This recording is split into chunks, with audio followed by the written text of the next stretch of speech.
here's the big question. You're interested in value investing and valuing and evaluating businesses on a deep level, but you don't know how, even after researching for hours, probably dozens of hours, hundreds of hours on the internet, and because nobody else shows you how to do it. This podcast has all those answers and much more about value investing and finance. My name is Jason Rivera. Welcome to Value Investing in Your Car. Hey, Jason here. In this episode of Value Investing in Your Car, I want to talk about something I've actually written a couple articles about.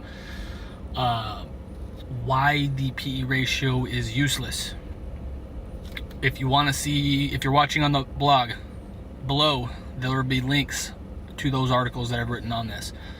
If you're watching on YouTube, links to those will be, to that article will be below this. And I'm going to release some more videos from my course, my Value Investing Masterclass, where I talk specifically about this topic as well, but I want to talk about that with you today. I keep seeing, the reason I want to talk about it today is because I keep seeing people on value investing sites, investment sites, talking about low PE ratios and how that means the company is overvalued.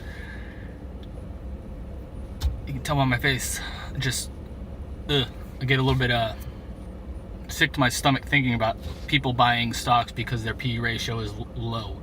Frankly, that's how I started. That's how most value investors start, is they see PE ratios low. It means the company is undervalued and you should buy it. PE ratio is useless. I've made that transition a long time ago from PE being one of the metrics I relied on, not entirely, but quite a bit, to relying on it not at all. Why? Why is the P ratio so useless? First, let's go over what P ratio is. P in P ratio stands for price, share price. E stands for earnings or net income. So, share price is essentially the market cap divided by the number of the shares. Net income is earnings after all expenses, taxes, everything. I don't use net income in anything I do because it's easily manipulatable. It's often called bullshit earnings. You will see EBITDA is net income. You also see adjusted EBITDA, which I call adjusted bullshit earnings, which means they're even further crap because typically they take out, or the company adjusts, always in their favor, the numbers from the legitimate net income to their adjusted version of net income, whatever it is, and that varies depending on the industry. I always use either free cash flow, owner's earnings, or most of the time EBIT or operating income in any calculations I use, because they're less manipulatable, they're more real world. I come at it from the perspective of, I'm a business owner of the entire company, so I want to see what the company produces from its operations. I don't care about taxes, and again, I'll have a link below where I've talked about this before as another way that taxes are easily manipulatable. If you have a big enough accounting team, good enough lawyers, you can literally make your tax rate whatever you want it. Ask GE from several years ago. I think it was 5-6 years ago now. They had one of the biggest companies in the entire world had a tax rate of 0%. That makes sense. Another reason I don't use, or there's two other reasons I don't use net income. One is because after I learned about all the terms, I started coming across Seth Klarman, Joel Greenblatt, Charlie Munger, Warren Buffett. All these guys call EBITDA bullshit earnings. So, I mean, these are some of value investment and finance icons who have produced incredible returns, made a lot of people rich, made themselves rich, built a lot of great companies, so they know what they're talking about. It's just kind of common sense to me. Another reason is the book Financial Shenanigans, which I highly recommend. It talks about how you can smooth earnings over several quarters, how you can kind of manipulate earnings to make them look better. So those are kind of the 3 or 4 reasons I don't use net income or earnings, which is the E part of the PE equation. Why don't I use P, which is essentially, again, market cap divided by number of shares? I don't use market cap. Let me back up. I don't use market cap only I was going to say I don't use it at all, but I don't use it only, which is essentially the price, in the PE calculation, because it doesn't include, again, from a real world operational not experience, but level, which is what I'm thinking. Market cap is great, but it's just what the company is valued at that day. That has nothing to do with operations. PE also doesn't include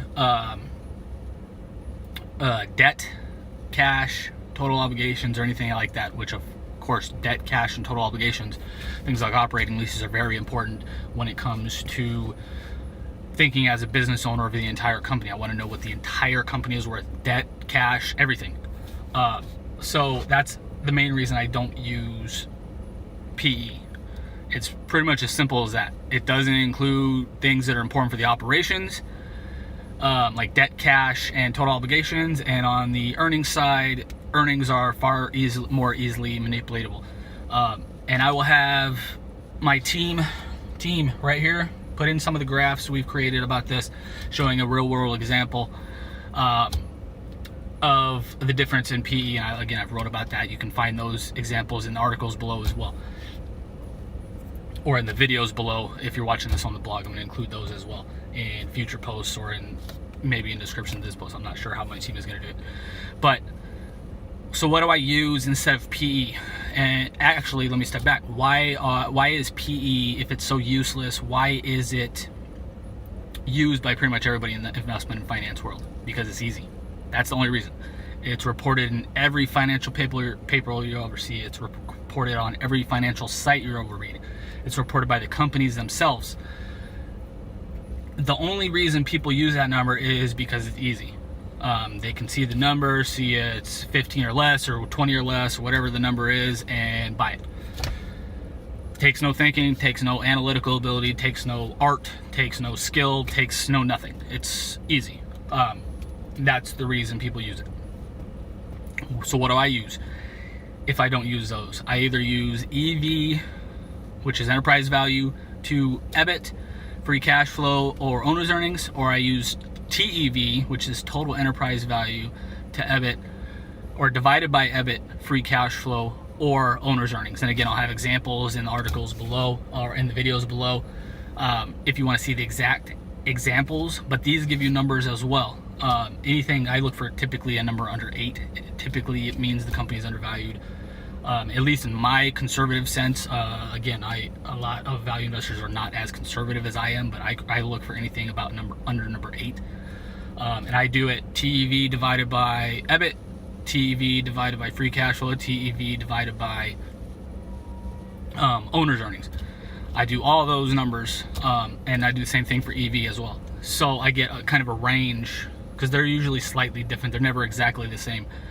So they're always slightly different, but they're usually within a range of 3 or 4 points, or 3 or 4 numbers. So they're usually pretty close, but it just gives you a nice little range depending on how profitable, or comparing the profitability of a company to its actual size, its obligations, its debt, its cash. Again, thinking as a whole business owner of an entire company, I want to know those things. I want to know how much debt a company has if I'm going to acquire the whole thing. I want to know how much cash I'm potentially going to be taking over. I want to know the kinds of operating leases I'm going to be obligated to pay if I take over the whole company. So this kind of goes into the whole value investing mindset of thinking like a business owner, thinking like a long-term shareholder. This goes into pretty much the entire foundation of being a deep value investor with a long-term mindset. It also is valuable as a business owner, entrepreneur as well. Not necessarily in terms of calculating these numbers, but in terms of thinking like a business owner.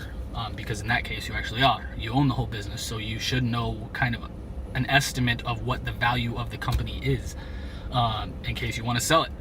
Yeah, that's incredibly important information, obviously. If you want to sell the business at some point that you own or you're creating, you need to know how much it's worth. Makes sense. Again, makes sense to me, doesn't make sense to a lot of people. I do a lot of things differently than a lot of people in the investment and value investment and finance world. I just do what makes logical sense to me. What makes logical sense to me. B, what works for me and what produces results. And then C, what actually a company, again, from a business perspective, business owner perspective, what they produce from their operations and how much value is underlying at the company. PE doesn't tell you any of that. It gives you a number, and it doesn't really give you any real world information. There's a lot of nuance with EV and TEV and these other, comparing it to these other numbers that I told you about. A lot of things you can tell about the company. Again, PE, you can't really, it's just, It's literally on my on one of my articles I wrote about it. I think the title is Why the PE is Useless, is the actual title of the blog article. That's how little I for every company I've ever researched or bought, I put more than 100 hours of research time into it. But if you came up to me and asked me what the PE ratio is, I don't know. I could tell you it's positive or negative, most likely, because I actually almost in 100% of the cases, because typically, unless it's an NCAV company, I don't invest in companies that are losing money, which would produce a negative or a zero PE. So I could tell you most likely that most of the companies I own right now have positive earnings, but I couldn't even give you a range of what their PE is. I have no idea. And again, if it was such an important number, why, with me paying so little attention to it, would I still be producing great results for my investors? If something is important, it should kind of show up, not necessarily in the numbers per se, but in the numbers. It should show up in your results. If you're not paying attention to something that's important, you will get crushed most likely. But that's kind of what I wanted to talk about today in this episode of Value Investing in Your Car. The P ratio, again, teammates, whoever is working on this, make sure to link those below in the comment section or description or whatever. If for those watching on YouTube, and then on the blog, make sure we get those links in the blog post below. I hope you liked this video. Again, I'll be doing this ongoing series. If you like this kind of topic in Value Investing in Your Car, we go over value investing and finance topics like we just did. Mental models, worldly wisdom, book reviews. We do everything in this podcast to kind of help you become a better value investor and thinker. So make sure to watch and subscribe to watch the other playlist or videos in this playlist to the right. It should be, if you're watching on YouTube. If you're on the blog, they should be either above or below, linked below the other videos in this. Make sure to like, love, share the video. Make sure to subscribe and hit the button, hit the bell, so you get notified anytime we release a new video. Thanks a lot, and I'd love to hear your comments. I know, again, like I said, I know I do a lot of stuff differently than most value investors and finance people. So I'd love to hear your comments below about PE. Am I wrong? How do you use it? What do you use it for? Has it helped you in the past in a real world sense? Let me know in the comments below. I'd love to talk with you about this and possibly learn something. Both learn something. So again, let me know in the comments below, and I will talk to you again soon. Thanks. Bye.